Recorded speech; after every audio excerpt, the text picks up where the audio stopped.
There's a ton of new Beyblade X releases coming in about a week. We have LeonClaw, ViperTail, a string launcher, an entry set. There's a lot. And as I said in my last news video, prepare your wallets. But this video is going to be a bit of a follow-up to my last one. We're going to be talking more about ViperTail because Takara Tomy just released a big kind of overview video showing off the bay, all the parts, and some of the gimmicks. I say gimmicks because we'll see. So let's just get right into ViperTail. This is a short random booster, so it has 3 bays, and they all are ViperTail, just in different colors, but only one has the prize color scheme and the prize parts. And the parts are pretty important because they are all brand new. Starting with the bit, we have Orbit. It's Orb. I'm just wondering how many times I'm gonna call it Orbit because of Beyblade Burst. The Orbit is pretty similar to Ball from Wizard Arrow. It's just a little bit smaller and the tip is a little bit more circular, kind of like an orb. I don't really know how this is better though, besides maybe for stamina or something, because I think the wider surface area of Ball is actually better. There's a reason why Atomic from Beyblade Burst was better than Orbit, and that's because the ball was bigger. Pause. This video is sponsored by Mall of Toys. All the bays and releases I'm going to be talking about in this video are currently up for pre-order on Mall of Toys, like LeonClaw, ViperTail, even the entry set. They are the best place to get your Beyblade X bays, so go and check them out. Links in the description down below. There's also going to be a QR code on the screen that you can scan, and use code ilinnuc to get 5% off of your very first purchase. LeonClaw especially looks pretty cool, so don't miss out. And for the Ratchet, we have 580, and along with LeonClaw, these are the first bays in Beyblade X to have a 5 in the Ratchet, meaning it has 5 of these little spike sort of things. It's also 80, so it's going to be rivaling the tallest ratchets available in the game. The differences don't stop there though. It's also a little bit more armored compared to the other ratchets we've had so far, and it shares that with LeonClaw's 560 as well. It's just a little bit beefier, and I assume it could be better for defense. And I'm assuming because it has one more point and it's also a little bit more armored, these might be the heaviest ratchets so far. I think that would just make sense. I'm definitely glad we're getting all new parts here. I mean, we had low flat and high needle with like shark edge, but a brand new ratchet, brand new bits that aren't just higher or lower versions of already released ones is super cool. It's nice for the meta. It's nice for variety. But now let's move on to ViperTail. And while it looks really cool, I don't know how I feel about it. They talk about some gimmicks in the blade that I don't really think will work, but it looks cool. Obviously, since it's ViperTail, it does have a snake aesthetic. We have a viper shown in the gear chip, which is pretty cool. And we also have scales in the whole blade as well. You can see these hexagonal designs in the metal part of the blade, as well as the plastic piece with just a scale design, which I think is pretty cool. Just like how Shark Edge had some fin details because it was a shark themed Beyblade. The snake designs don't stop at just some scales and a picture of a snake.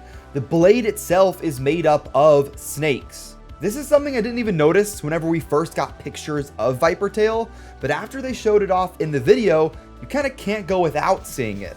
It's definitely a really smart design and it's really creative without adding a lot of bulk or cramming in a bunch of crazy detail in there. Now let's talk about the battle gimmick of ViperTail, and it's barely even a gimmick.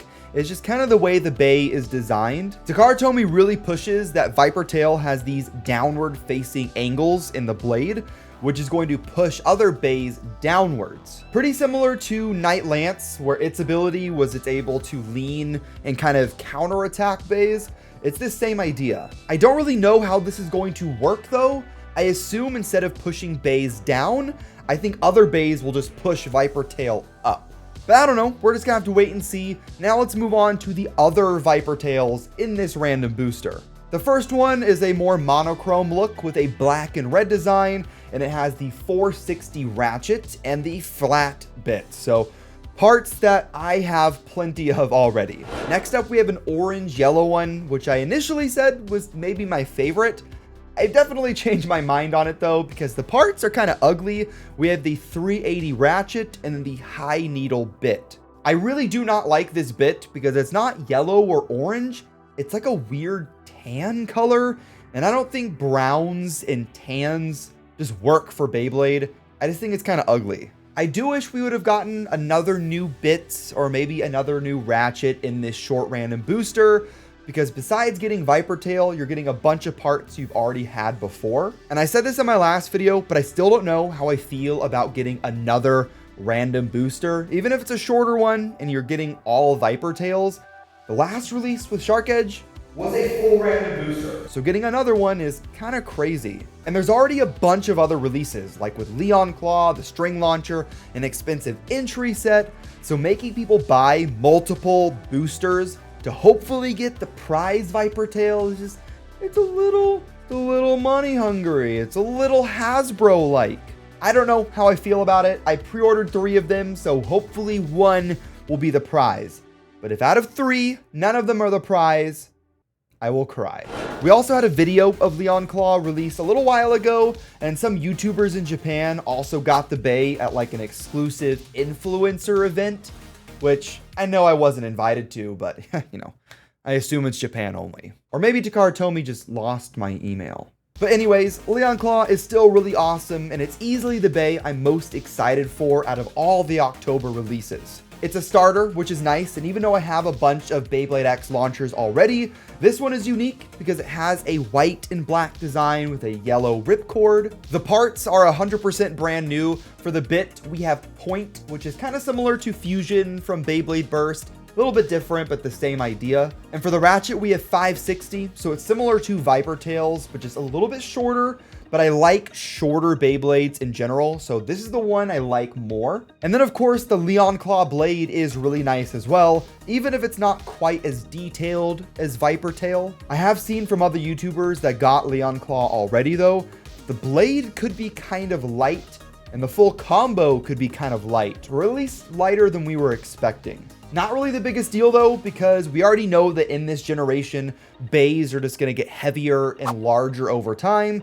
So they don't really need to start that trend straight away. But that's going to wrap it up. And once again, all this stuff comes out October 7th, which is just one day after the anime release for Beyblade X. If you guys want me to review the first episode of the Beyblade X anime, let me know in the comments down below. I'll see you guys in the next one.